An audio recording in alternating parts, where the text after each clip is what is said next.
السلام علیکم، آداب عرض جی ڈیئر لسنرز، کہیے کیا حال احوال ہیں، کیسے ہیں آپ سب؟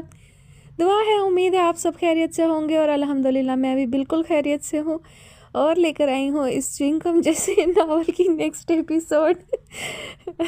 میں بھی بہت فیڈ اپ ہو چکی ہوں، لیکن کیا کیا جائے۔ چلیے تھوڑا سا صبر اور کیجئے، کچھ ہی ایپیسوڈ رہ گئی ہیں اس کی، انشاءاللہ جلد جو ہے وہ ختم ہو جائے گا۔ میں جو ہے اسے تقریباً کر چکی ہوں، کافی حد تک اس کا ڈیوریشن بڑھا چکی ہوں، تو کوشش کر رہی ہوں کہ جلدی سے مکمل ہو جائے، تو انشاءاللہ جلد مکمل ہو جائے گا۔ چلیے بڑھتے ہیں نیکسٹ ایپیسوڈ کی جانب۔ ناول کا نام ہے درد شب ہجراں، مصنفہ ہیں زینب عالیہ، اور آج آپ سنیں گے اس کی قسط نمبر 36۔ کچھ وجوہات کی بنا پر وہ مکمل طور پر گھر والوں سے کٹ چکا تھا۔ اب جب اسے تھوڑا سا وقت ملا تو سب سے پہلے اس نے گھر کا رخ کیا۔ اس بار بھی وہی ہوا جو پہلے ہوتا آیا تھا، شاہ بی بی کی لان تان اور تحسین بیگم کا اس کا بچاؤ کرنا۔ یوں ہی وقت کٹا۔ شام کا کھانا کھانے کے بعد سبھی حال میں موجود تھے۔ خاموش تھی اشال حال میں عارف کے ساتھ لگی بیٹھی، اس کی اور شاہ بی بی کی باتیں سن رہی تھی کہ وہیں بیٹھے نواب شاہ نے عارف کو مخاطب کیا۔ صبح جلدی اٹھ جانا، زمینوں کا چکر لگا کر پنچایت میں جانا ہے۔ پر بابا صحیح، مجھے تو صبح واپس لاہور کے لیے نکلنا ہے۔ اس کے واپس جانے کا سن کر ہی شاہ بی بی پھر سے ہتھے سے اکھڑ گئیں۔ عارف، تیرا دماغ ٹھیک ہے؟ ابھی تجھے آئے وقت ہی کتنا گزرا، 2 گھنٹے، اور صبح تو چلا بھی جائے گا۔ کیا تو ہمارے ساتھ پکڑن پکڑائی کھیل رہا ہے کہ ہمیں آ کر ہاتھ لگایا اور اب تیری واری ختم؟ بی بی جان، صرف ایک چھٹی ملی تھی، سوچا آپ لوگوں سے مل آؤں۔ اس کا بس اتنا کہنا تھا، اور شاہ بی بی کا کھرا جواب حاضر تھا۔ تو مت آتے، جیسے تیسے ہمارے دن گزرتے ہیں، یہ دن بھی ویسے ہی گزر جاتا۔ کچھ خیال نہیں تجھے؟ جسے بیاہ کر لائے ہو اس کا ہی کچھ سوچ لیا کرو۔ نہ فون، نہ کوئی خط پتر، نہ کوئی اور گل بات۔ یہ بھی تیرے انتظار میں تیری راہ تکتے تکتے سوکھ کر تیلا بن رہی ہے، اور ادھر تو نہ جانے کون سے کم کھولے بیٹھا ہے۔ تو بی جان اچھا ہے نا، سمارٹ ہو رہی ہے۔ حمائل کے ہاتھ سے چائے کا کپ تھامتے اسے میٹھی نظروں سے دیکھتے مسکرا دیا کہ وہ مسکرا بھی نہ سکی۔ دور فٹے منہ، ہمیشہ غلطہ غلط ہی مطلب نکالنا، شرم نام کو نہیں تجھ میں۔ حال میں موجود سبھی اس کی شاہ بی بی کے ہاتھوں ہوتی درگت دیکھ کر خاموش تھے۔ بی جان، آپ تو ہمیشہ مجھ پر تپی ہی رہتی ہیں، کتنے مہینوں کا غبار آپ نے اپنے اندر دبا رکھا ہے جو آج سارا مجھ پر نکل رہا ہے۔ تیرے کم انسانوں والے ہوں تو تجھ پہ نہ تپوں۔ میری بی جان ٹھیک کہہ رہی ہیں عارف پتر، اتنے لمبے عرصے گھر سے دور رہنا کوئی چنگی گل نہیں۔ اب تیرے پیچھے ایک اور جیوی ہے، اس کا ہی کچھ سوچ لیا کر۔ نواب شاہ نے سنجیدہ لہجے میں مداخلت کرتے اسے سمجھایا۔ بابا صحیح کام ہی ایسا ہے تو۔ اس کی بات ادھوری رہ گئی کہ شاہ بی بی پھر سے بول اٹھیں۔ نہ بندہ پوچھے، اس پولیس کے محکمے میں تیرے علاوہ کوئی اور تفتیشی افسر نہیں ہے جو تجھے ہی کام میں لگائے رکھتے ہیں؟ اب کیا آئے روزی قتل و غارت ہوتا ہے جو تجھے ایک پل کو بھی اتنا ٹائم نہیں ملتا کہ ایک گھر پھیرا ہی پا جائے، کھڑی 2 گھڑی فون ہی کر لے؟ عارف نے بھی ایک بے بس نظر نواب شاہ پر ڈالی کہ شاید ہی اس کی جان خلاصی ہو سکے، مگر اس بار تو وہ بھی عارف کی لاپرواہی پر ہاتھ دکھا چکے تھے۔ شاہ جی، میں کہہ دیتی ہوں، اس کی نوکری ختم کروائیں اور اس کو گاؤں کی سرداری سونپ دیں۔ ہماری آنکھوں کے سامنے رہے گا تو ہمیں بھی تسلی رہے گی۔ وہ ملک رب نواز کو دیکھو، اس کی شادی تجھ سے 2 ماہ پہلے ہی ہوئی تھی اور وہ 3 بچوں کا باپ بھی بن چکا ہے۔ شاہ بی بی کی بات پر چائے پیتے عارف کو غوطہ سا لگا۔ خود کو سنبھالتے اس نے حیرت سے شاہ بی بی کی جانب دیکھا۔ ایک سال میں 3 بچے؟ حیرت و بے یقینی سے ہولے سے بڑبڑایا کہ ویرے، ٹرپلٹس بچے۔ پاس بیٹھی اشال نے اس کی حیرت دور کر ہی دی۔ اوہ اچھا، پھر ٹھیک ہے۔ اب تو کچھ شرم کر لے، تیری طرف سے ابھی تک ہمیں کوئی خوشی نہیں ملی۔ اسے بی جان کے اصل غصے کی اب سمجھ آئی، جس پر وہ پہلو بدل کر رہ گیا۔ بس میں نے کہہ دیا شاہ جی، یہ حویلی سے کہیں نہیں جائے گا، یہاں کی سرداری سنبھالے، اپنے گھر کی ذمہ داری اٹھائے، اس کے پیچھے اس نمارنی کی صورت دیکھیں۔ اب تک اس کی بھی گود میں کوئی بچہ ہوتا تو مجھے اتنا تردد نہ کرنا پڑتا۔ مجھے بھی پردوتوں کو دیکھنے کی خواہش ہے۔ شاہ بی بی کی انتسامہ خیز بات پر سب کی خود پر پڑتی نظروں پر حمائل کے چہرے کی لالی مزید سرخ ہوئی۔ اس اثر کو زائل کرنے کے لیے چائے کا کپ ہونٹوں سے لگا گئی۔ کل ہی اس کی سرداری سونپنے کا اعلان کر دے۔ شاہ بی بی کی جلد بازی اسے بوکھلا ہی گئی۔ وہ کلس کر رہ گیا، اب پچھتاوے میں گھرے سوچ رہا تھا اچھا ہوتا واپس ہی نہ آتا۔ بی جان، میرے ناتواں کندھے یہ بوجھ نہیں اٹھا سکتے، میں جو کام کر رہا ہوں وہی کرنے دیں۔ میں کچھ نہیں جانتی شاہ جی، میں نے اپنے فیصلے سے آگاہی دے دی، اب عمل آپ نے ہی کرنا ہے۔ عارف نے شاہ بی بی کی بات پر نواب شاہ کی جانب ملتجی نظروں سے دیکھا۔ اس بار میں بھی کچھ نہیں کہہ سکتا کیونکہ اس بار بات حمائل کی ہے۔ پر بابا سائیں، اس نے کچھ کہنے کے لیے منہ کھولا ہی تھا کہ نواب شاہ نے ہاتھ کے اشارے سے اسے خاموش کروا دیا۔ اب میں بھی بوڑھا ہو چکا ہوں، زمین و جائیداد کی دیکھ بھال اور گاؤں کی سرداری اب میں نہیں سنبھال سکتا۔ میرے بعد سرداری کسی کو تو ملنی ہی ہے۔ جو حقدار تھا وہ اپنا حق لینا نہیں چاہتا اور اس کے جیتے جی میں بھی کسی اور کو اس کا یہ حق نہیں دے سکتا۔ اب وہ نہیں رہا تو میں بھی چاہوں گا کہ تم گدی نشین ہو جاؤ۔ کسی کو کوئی اعتراض نہیں کہ پتر اور پوتے کے علاوہ نواسے کو گدی سونپی جائے۔ رضا شاہ اور الیون شاہ سے میں بات کر چکا ہوں، وہ تمہارے لیے رضامند ہیں۔ بوجھل دل سے نواب شاہ اپنی بات کہہ کر خاموش ہوئے اور عارف کو الجھنوں میں ڈال گئے، مگر وہ بھی عارف تھا، ایسے معاملوں سے نپٹنا خوب جانتا تھا۔ ٹھیک ہے، آپ لوگوں کے فیصلے سے مجھے کوئی اعتراض نہیں، بس مجھے کچھ وقت چاہیے، ایک کیس کے سلسلے میں مصروف ہوں، جو ہی یہ کام مکمل ہوا آپ کو اپنے فیصلے سے آگاہی دے دوں گا۔ پرسوچ انداز میں بولا، فی الحال وہ ایسے ہی حویلی سے فرار حاصل کر سکتا تھا۔ FIA آفیسر بننا اس کا جنون تھا، اس مقام کو پانے کے لیے اس نے انتھک محنت کی تھی اور یوں ایک بات کے لیے وہ اس عہدے کو نہیں چھوڑ سکتا تھا جہاں اس ملک کو اس کی ضرورت تھی۔ بیڈ کے وسط میں اوندھے منہ ڈھیر بیڈ کور پر انگلی سے ایک ہی نام لکھتے بہت خاموش تھی۔ تو یہ طے رہا منصف شاہ کہ میں تمہاری زندگی میں کبھی کہیں تھی ہی نہیں اور نہ ہی میرا تمہارے دل میں کوئی ٹھکانہ تھا۔ تمہاری زندگی میں، تمہارے دل میں تو کوئی اور عورت جگہ پا چکی ہے، لیکن میں نے تو اپنے دل میں تمہارے سوا کسی اور کو جگہ دی ہی نہیں۔ تو پھر یہ ثابت ہوا نہ کہ تمہاری محبت کمزور ہے۔ خود سے بڑبڑاتے پل بھر کو طنزیہ مسکراہٹ ہونٹوں کے کناروں پر بکھری۔ میں کتنی بے وقوف عورت ہوں، اتنا سب کچھ ہونے پر بھی تمہارے لفظوں پر ایمان لے آئی، یہ آس لگائے بیٹھی رہی کہ تم آؤ مگر نہیں آئے۔ تمہارے ساتھ کی چاہ تو پہلے بھی نہیں تھی اور اب بھی نہیں ہے۔ کس کس انداز سے مجھ پر ظلم و ستم ڈھاؤ گے، تمہارا ہر انداز ہی نرالا ہے۔ اتنی مشکلوں سے بھول پائی تھی اور تم پھر سے اپنی جھلک دکھا کر غائب ہو گئے، مجھے ایسے ہی تڑپنے کے لیے چھوڑ گئے۔ آج آخری بار میں تمہارے غم میں روؤں گی، اس کے بعد میں ماضی کا یہ پرانا باب ہمیشہ ہمیشہ کے لیے بند کر دوں گی۔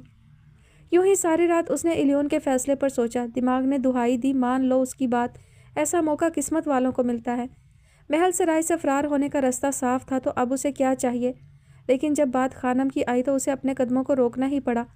وہ جذباتیت میں اپنے پیر پر کلہاڑی نہیں مارنا چاہتی تھی۔ اگر خانم کو نکاح کی بھنک بھی پڑی تو سب بچیوں سے ہاتھ دھو بیٹھے گی، ساری عمر کی ریاضت ایک ہی پل میں ڈھیر ہو جائے گی۔ خانم اس لڑکے کے ساتھ کچھ برا نہ کروا دے، ایسی ہی باتوں پر وہ اپنے قدموں کو روک گئی۔ اگلی صبح اس نے الیون کو اپنے فیصلے سے آگاہی دی، جس پر وہ کئی ثانیوں سے دیکھتا رہا۔ یہ آپ کا آخری فیصلہ ہے؟ سپاٹ انداز لیے وہ آخری بار پوچھ رہا تھا۔ تم خانم کو نہیں جانتے، میرے پل پل کی خبر رکھتی ہیں اور میں کوئی… ٹھیک ہے، قدر کرتا ہوں آپ کے فیصلے کی، چلیں واپسی کی تیاری پکڑیں، واپس چھوڑاؤں آپ کو۔ وہ اس کی بات کاٹتے سرد لہجے میں بولا اور کمرے سے جانے لگا کہ ناراض ہو گئے ہو؟ پشت سے غزل کی بے چین سی آواز ابھری۔ نہیں، بالکل نہیں، میری ناراضگی سے آپ کو کوئی سروکار نہیں ہونا چاہیے، بس اپنے بارے میں سوچیں۔ سر گھمائے اسے خفگی بھرے انداز میں دیکھتے کمرے سے نکل گیا۔ کچھ دیر بعد ہی وہ گیراج میں چلی آئی جہاں وہ اس کی انتظار میں ہی کھڑا تھا۔ سارا رستہ خاموشی سے کٹا۔ غزل نے بات کرنے کی کوشش کی مگر وہ شاید واقعی میں ہی اس سے ناراض ہو چکا تھا کہ آج اس کی کوئی بات سننے کے موڈ میں نہیں تھا، اسی لیے فل والیوم میں نصرت فتح کی قوالی لگا لی۔ اتنی اونچی آواز میں غزل کی آواز کہیں دب سی گئی، اسی لیے اس نے غصے سے نصرت صاحب کی آواز کا گلا گھونٹ دیا۔ دیکھو صاحب، مجھ سے ناراض مت ہو۔ اس کا بازو تھامے کندھے پر سر ٹکا گئی۔ یہ پہلی جسارت جو اس نے جان بوجھ کر کی، شاید وہ کچھ پگھل جائے۔ میں تمہاری ناراضگی برداشت نہیں کر سکتی، نہیں کھونا چاہتی میں تمہیں۔ لہجے میں اس کے کھو جانے کا خوف نمایاں تھا جسے محسوس کرتے ہوئے وہ زیادہ دیر کٹھور نہ بن سکا۔ اگر ایسی بات ہے تو مان جائے میری بات، میرے بس میں ہو تو تمہاری بات کبھی نہ موڑوں، کیونکہ میں خود بھی اپنی اس زندگی سے تھک چکی ہوں، اس غلیظ زندگی سے چھٹکارا پانا چاہتی ہوں، پھر چاہے تم ہی اس کا وسیلہ کیوں نہ بنو۔ اس عمر میں بھی بس اب یہی ایک خواہش باقی ہے کہ کاش کوئی مجھے بھی ایسا ہمسفر ملے جو میرے بارے میں سب کچھ جانتا ہو اور تب بھی مجھے قبول کرے، رہنے کے لیے مجھے ایسا ٹھکانہ دے جس میں عزت کی زندگی جی سکوں۔ لیکن جب میرے آنکھوں کے سامنے ان بچیوں کے معصوم چہرے آتے ہیں تو اس جہنم سے فرار ہونے کی خواہش اپنی موت آپ مر جاتی ہے۔ دل میں تبھی حسرت زبان تک آ گئی، اپنے انکار کی وجہ اس پر بیان کرنے لگی۔ کیا آپ کو مجھ پر یقین نہیں کہ میں آپ کے ساتھ ساتھ آپ کی بچیوں کو بھی پروٹیکٹ کر سکتا ہوں؟ گاڑی ایک جھٹکے سے چوک پہ رکی جس پر غزل سیدھی ہو بیٹھی۔ میں اپنے معاملے پر تم پر بھروسہ کر سکتی ہوں مگر بچیوں کے معاملے میں اپنے علاوہ کسی پر بھروسہ نہیں کرتی۔ بغیر لگی لپٹی رکھے دل کے خدشات بیان کیے اور گاڑی سے باہر نکلتے گاڑی کے دروازے پر جھک آئی۔ امید کرتی ہوں صاحب تم میری بات کو سمجھو گے۔ سمجھ گیا، میں کل تمہارا انتظار کروں گی۔ شاید پہلی بار اس نے اسے محل سرائے آنے کی دعوت دی تھی۔ میں ضرور آؤں گا اور رات بھی رکوں گا۔ نہ جانے کیسا کھردرا اور پر اسرار لہجہ تھا جو غزل سمجھ نہ پائی۔ اسے الجھن میں جکڑے دیکھ کر الیون نے ایک سلگتی نگاہ گاڑی کے شیشے پر جھکی غزل پر ڈالی جو پیچھے ہٹ چکی تھی۔ وہ سوچ چکی تھی کہ کل رات وہ اسے سمجھا بجھا کر اس کی ناراضگی دور کر دے گی، مگر اسے یہ موقع ہی کب ملا؟ اگلے دن اس نے اپنا کہا سچ کر دکھایا۔ وہ آ گیا تھا، لیکن یہ کیا؟ اسے لگا شاید اس کی نظروں کا دھوکہ ہو، مگر نہیں، وہ وہی تھا، اور شبو سے مسکرا کر باتیں کرتے اس کی کمر میں ہاتھ ڈالے اپنے حصار میں لیے اسی کی جانب آ رہا تھا۔ اس کے پاس سے گزرتے ہوئے اس نے غزل کی جانب دیکھنا بھی گوارا نہ کیا، جبکہ شبو کمینی مسکراہٹ لیے اس پر ایک طنزیہ نگاہ ڈال کر اگلی راہداری میں مڑتے اپنے کمرے میں چلی گئی۔ غزل کا دماغ چکرا کر رہ گیا، تو کیا وہ واقعی میں اپنا کہا سچ ثابت کرنے والا ہے؟ وہ نئی راہ کا مسافر بننے لگا ہے؟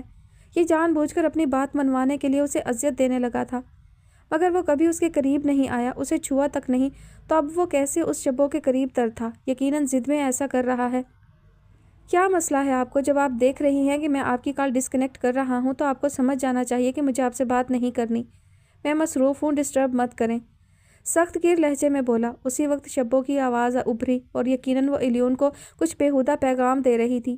الیون نے بھی شاید اس کو جلانے کی قسم کھا لی تھی۔ اس کے منہ سے بھی شبو کے لیے بےہودہ تو نہیں، البتہ پیار بھرے شگوفے ضرور پھوٹے، جس پر غزل کا رنگ فک ہوا۔ تمہاری مصروفیت کا مجھے اندازہ ہو رہا ہے کہ کس کے ساتھ مصروف ہو۔ آج تیسرا دن تھا، وہ اس سے بات کرنے کی کوشش کرتی اور وہ اس کی ہر کوشش ناکام بنا دیتا، مگر آج اس نے اسے بات کرنے کا بلکہ جلانے کا موقع فراہم کیا تھا۔ سویٹ ہارٹ، ذرا انتظار کرو، آ رہا ہوں، بہت بے صبری ہو یار، ہمسائے ملک سے فون آیا ہے، 1 منٹ ان سے نبٹ لوں، پھر تمہاری طرف بھی آتا ہوں۔ اسے الیون کا یہ تپا تپا سا بیزار لہجہ ایک آنکھ نہ بھایا۔ اس لباس میں تم میرا ایمان خراب کر رہی ہو۔ مزید گل فشانی کی گئی، جس پر غزل کا خون تپ اٹھا۔ نہ جانے کیوں وہ اسے کچھ بے باک سا لگا یا بے باک بننے کی کوشش کر رہا تھا۔ جہنم میں جاؤ میری طرف سے، آپ کی ضد کی وجہ سے جہنم میں ہی تو آ بیٹھا ہوں، اور کون سے جہنم میں جانے کی بات کر رہی ہیں؟ یا پاتال میں چلا جاؤں؟ وہ تل ملا کر رہ گیا۔ تم جانتے نہیں ہو تم اپنے ساتھ کیا کر رہے ہو۔ اس کی فکر الیون کے دل پر پھوار بن کر برس رہی تھی۔ اتنی ہی فکر میں گھلی جا رہی ہیں تو مان جائیں میری بات، ابھی ایک اشارہ کریں، آپ کا کمرہ کون سا دور ہے؟ ابھی آپ کے کمرے میں آ جاتا ہوں، مل بیٹھ کر معاملہ سلجھا لیتے ہیں۔ شبنم کی وجہ سے بہت ہی مدھم لہجے میں بولا، جو صرف غزل ہی سن پائی۔ تم خود کو تباہ کر رہے ہو۔ اسے یوں ہی اپنی بات پر اڑے دیکھ کر اسے بھی غصہ آنے لگا۔ تو آپ کو کس بات کی فکر چاہیے اور اپنا کام کیجیے۔ میری زندگی ہے، جیسے مرضی گزارو، میرا وقت برباد مت کرے اور آپ مجھے کال کر کے ڈسٹرب مت کیجیے گا۔ شبنم میرا انتظار کر رہی ہے۔ اس کی ایک ہی بات کی رٹ پر روکھے لہجے میں کہتے کال منقطع کر چکا تھا، لیکن دل کو سکون بھی ملا کہ وہ اس کی فکر میں جل بھن رہی ہے۔ اسی وقت شبو اس کے قریب آئی، جسے پیسوں کی ایک گڈی تھمائے اسے اس کی حد میں رہنے کی تلقین کر چکا تھا، جو اس کے قدموں میں کارپٹ کی طرح بچھنے کے لیے تیار ہی رہتی۔ لگتا ہے تم غزل سے محبت کر بیٹھے ہو، اسی لیے اس کی ناراضگی دور کرنے کے چکر میں یہ فضول تماشا لگا رہے ہو۔ تمہیں کوئی مسئلہ ہے؟ آئی برو اچکائے وہ ناگوار لہجے میں بولا۔ میں بھی اتنی بری نہیں ہوں، ایک بار غور تو۔ شبو نے کھڑکی کے پاس پڑی کرسی کی جانب بڑھتے الیون کا بازو پکڑنا چاہا، جسے وہ اگلے ہی پل جھٹک چکا تھا۔ اپنی حد میں رہو، یہ پیسہ میں نے تمہیں خود سے دور رہنے اور منہ بند رکھنے کے لیے دیا ہے، سمجھی؟ جیسا جیسا بولتا ہوں بس ویسے ہی کرتی جاؤ تو تمہارے لیے بہتر رہے گا، ورنہ اس کام کے لیے مجھے یہاں پر موجود اور بھی کم عمر لڑکیاں مل سکتی ہیں، اور بغیر کسی محنت کے کمایا گیا پیسہ کسی کو بھی برا نہیں لگتا۔ یقیناً تم بھی ہاتھ آتی کھلی رقم گنوانا نہیں چاہو گی۔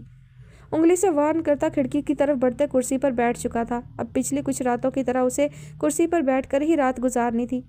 شبو نے ایک تیکھی نظر اس پر ڈالی اور پیسے سنبھال کر اپنے بستر پر چلی گئی۔ اسے بس پیسے سے مطلب تھا اور نہیں چاہتی تھی فری میں ملنے والا کھلا پیسہ کسی اور لڑکی کے پاس جائے۔ بھاڑ میں جائے میری طرف سے، مجھے کیوں اتنی فکر ہو رہی ہے اس کی؟ اب اپنی ضد منوانے کے لیے اتنے نیچ کام کرے گا؟ مجھے کیا، اپنا ہی نقصان کر رہا ہے۔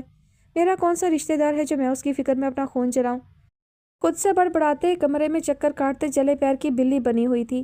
کئی بار شبو کے کمرے کی طرف بنی راہداری میں کھلتی کھڑکی سے منڈی باہر نکالے 3 کمرے چھوڑ کر چوتھے شبو کے کمرے کے بند دروازے کو گھور چکی تھی۔ ابھی بھی ایسا ہی ہوا اور اچانک ہی راہداری میں داخل ہوتی ریشما اسے کھڑکی پر جھکے دیکھ چکی تھی، جس کی نظریں شبو کے کمرے کے بند دروازے پر ہی تھیں۔ کیا بات ہے آپا جی، اس طرف کیا دیکھ رہی ہیں؟ ریشما کی آواز پر اس نے سر اس کی جانب پھیرا اور چہرے کے تاثرات نارمل کرتے سیدھی کھڑی ہوئی۔ کچھ نہیں، مجھے لگا شاید کھڑکی پر کوئی موجود ہے، کسی نے کھڑکی بجائی ہے۔ آپا جی، شیرنی کی کچھار میں کون ہاتھ ڈالے، آپ کی کھڑکی بجا کر کسی نے مرنا ہے۔ ویسے آپ شبو کے کمرے کی طرف کیا دیکھ رہی تھی؟ ریشما نے مشکوک نظروں سے اسے دیکھا۔ اس کے انداز پر اس کی تیوری چڑھی۔ تم جس کام سے جا رہی ہو وہی کرو، میری جاسوسی کرنے کی ضرورت نہیں، اپنے کام سے کام رکھو۔